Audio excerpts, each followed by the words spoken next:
کی توجہ ایک معاملے کی طرف بھی دلانی ہے کہ حالیہ دنوں میں کچھ ہی دن ہوئے ہیں، 2-4 دن ہوئے ہیں کہ گوجرا شہر کے اندر فقط اسپیکر پر درود و سلام پڑھنے پر FIR کی گئی ہے۔ اذان سے پہلے جو ہم اہل سنت حضور صلی اللہ تعالیٰ علیہ وسلم پر درود و سلام پڑھتے ہیں تو اس مسجد کے امام صاحب اور خطیب صاحب پر اس بات پہ پرچہ کیا گیا ہے کہ آپ نے اسپیکر پر درود و سلام کیوں پڑھا ہے۔ وہ بابا جی رحمۃ اللہ علیہ فرمایا کرتے تھے نا کہ بات صرف اسپیکروں تک نہیں رہنی، ہاں جب ظلم کے خلاف ہم نہیں بولیں گے نا تو یہ آہستہ آہستہ مزید آج صلاۃ السلام بند کرنے تک آئے ہیں، کل کہیں گے کہ آذان بھی نہیں دے اسپیکر پر، اور ہم اس طرح خاموش ہو کے بیٹھ گئے جس طرح کہ ہمارا کوئی فرض ہی نہیں بنتا، اور نہ ہم نے حضور صلی اللہ تعالیٰ علیہ وسلم سے غلامی کا تعلق رکھا ہے۔ تو اس لیے میرے ساتھیوں آج ضرورت اس امر کی ہے کہ کب تک خاموش رہو گے، آخر اپنے ان لبوں کو جنبش دو، وگرنہ ظلم بڑھتے بڑھتے اتنے تک آ جائے گا کہ نہ اسپیکر پر آذان دینے دی جائے گی، نہ صلاۃ و سلام پڑھنے دیا جائے گا۔ تو ہم اس FIR کی اور اس کام کی بھرپور مذمت کرتے ہیں۔ ابھی عاشقان رسول صلی اللہ تعالیٰ علیہ وسلم زندہ ہیں، اور اسی گوجرا میں ایک وکیل نے پھر بہت بڑی بہادری اور غلامی رسول کا حق ادا کیا کہ وہیں مسجد میں جا کے اسپیکر کھول کے اس نے کہا الصلاۃ والسلام علیکہ یا سیدی یا رسول اللہ، الصلاۃ والسلام علیکہ یا سیدی یا حبیب اللہ، اور DSP صاحب سے کہا کہ آؤ اب مجھے بھی گرفتار کرو، جتنوں کو گرفتار کرنا ہے کر لو، ہم صلاۃ السلام پڑھتے رہیں گے۔ کچھ تو ایسے کم ظرف نکلے جو درود و سلام پڑھنے پر FIR کر دیں، کیا منہ دکھاؤ گے حضور صلی اللہ تعالیٰ علیہ وسلم کو کہ قبر میں تمہارے پاس کوئی اور منسٹر نہیں ہوگا، جن کے کہنے پر تم کر رہے ہو نا کوئی نہیں آئے گا۔ اقتدار کا اگر آج تمہیں نشہ چڑھا ہوا ہے اور تم اس کا بے دریغ استعمال کر رہے ہو، یارو ہم تو چاہتے ہیں کہ اس پاکستان میں فحاشی کے اڈے بند ہونے چاہیے، بے حیائی کے اڈے بند ہونے چاہیے، جوے کے اڈے بند ہونے چاہیے، شراب کے پرمٹ کینسل ہونے چاہیے، یہاں جو بے حیائی نوجوانوں کے اندر پھیل رہی ہے نشے کو بند کرنا چاہیے، فحاشی اور ان چیزوں کو بند کرنا چاہیے۔ لیکن یہ ساری چیزیں سر عام چل رہی ہیں، فحاشی بھی سر عام چل رہی ہے، شراب کے لائسنس بھی دیے جا رہے ہیں، جوا کے اڈے بھی چل رہے ہیں، اور وہاں سے منتریاں بھی ملتی ہیں، کوئی بات کرنے والا نہیں ہے کہ نوجوان نسل تباہ ہو رہی ہے، نوجوان نسل تباہ ہو رہی ہے، کوئی نشے کی لت میں جا رہا ہے، کوئی جواری بن رہا ہے، اور کوئی بے حیا سے بے حیا بنتا جا رہا ہے، کوئی برے کاموں میں ملوث ہوتا جا رہا ہے۔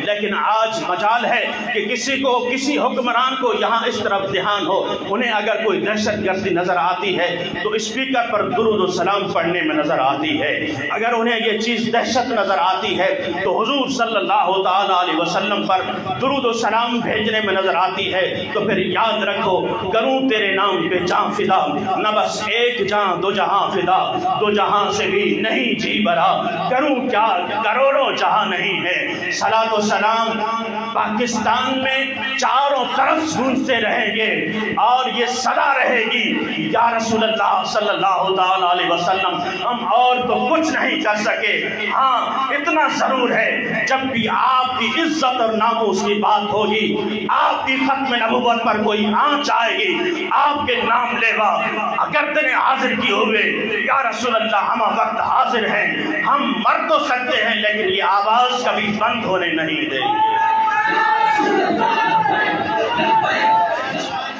ہم خاموش رہے نا، یہ جو کچھ کرتے رہے ہم خاموش رہے. ہم نے کہا کہ تم جانو تمہارا خدا جانے. تم نے عوام پہ جو مظالم ڈھائے ہم نے کہا تم جانو تمہارا خدا جانے. تم نے نہ بے حیائی پہ کنٹرول کیا، نہ صحت پہ کنٹرول کیا، نہ کوئی سہولیات دی. ہم خاموش رہے. لیکن اب تم نے ہاتھ ڈالا ہے حضور صلی اللہ تعالی علیہ وسلم کی عزت اور ناموس اور ان کے ختم نبوت پر، تو یاد رکھنا ہم مر مٹنے کے لیے تیار ہیں. حضور کی ختم نبوت پر بھی پہرا ہوگا، حضور کی عزت اور ناموس پر بھی پہرا ہوگا. تو اس لیے میرے ساتھیوں، سونا جنگل رات اندھیری، چھائی بدلی کالی ہے، سونے والوں جاگتے رہنا چوروں کی رکھوالی ہے. بات اگر میری عزت کی ہے تو آپ خاموش رہے. بات اگر تحریک لبیک کی ہو آپ خاموش رہے. لیکن اگر میرے آقا کی ہو تو آپ کا حق بنتا ہے، اس لیے کہ ہمارے جسم پر اتنے بال نہیں ہیں جتنے حضور صلی اللہ تعالی علیہ وسلم کے احسانات ہیں. ہم ایک حکمران ایسے بھی ہیں جو درود و سلام بند کرانے کے چکر میں ہے. پھر کہہ رہا ہوں، جب تک یہ سانسیں چل رہی ہیں، جب تک یہ سانسیں چل رہی ہیں، درود و سلام پڑھتے رہیں گے اور تا قیامت حضور صلی اللہ تعالی علیہ وسلم کی غلامی اور محبت کے ٹنکے بجتے رہیں گے. یہ پاکستان ملا ہے حضور کی محبت کی وجہ سے ملا ہے. یہ ملک عطا ہوا ہے حضور کی بارگاہ سے تحفہ ہے. اس تحفے میں، اس ملک میں اگر صدائیں آئیں گی تو درود و سلام کی آئیں گی، اور ہم وقت آئیں گی یا رسول اللہ کروں تیرے نام پہ جان فدا، نہ بس ایک جان دو جہاں فدا، دو جہاں سے بھی نہیں جی برا، کروں کیا کروڑوں جہاں نہیں. جب تک آپ کے غلام زندہ ہیں آپ پر درود و سلام پڑھتے رہیں گے، آپ کی عزت اور ناموس پر پہرا دیتے رہیں گے، آپ کی ختم نبوت پر پہرا دیتے رہیں گے. یا رسول اللہ کی محمد سے وفا تو ہے تو ہم تیرے ہیں. یہ جہاں چیز ہے کیا لوح و قلم تیرے ہیں. اس لیے میں پھر عرض کر رہا ہوں، آؤ اس پرفتن دور میں اتنا ٹائم نکالو کہ حضور پر روزانہ درود پڑھو تاکہ تمہاری محبت رسول میں اضافہ ہو، غلامی رسول پکی ہو جائے. اور روز جب تمہاری حاضری حضور صلی اللہ تعالی علیہ وسلم کی بارگاہ میں لگے گی، خدا کی قسم پھر دنیا کا کوئی طاقتور انسان تمہیں غلامی مصطفیٰ سے نہیں ہٹا سکتا.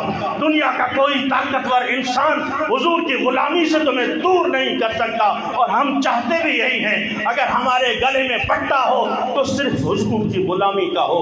اللہ تبارک و تعالی ہمیں حضور صلی اللہ تعالی علیہ وسلم سے سچی محبت نصیب فرمائے. وآخر دعوانا الحمدللہ رب العالمین.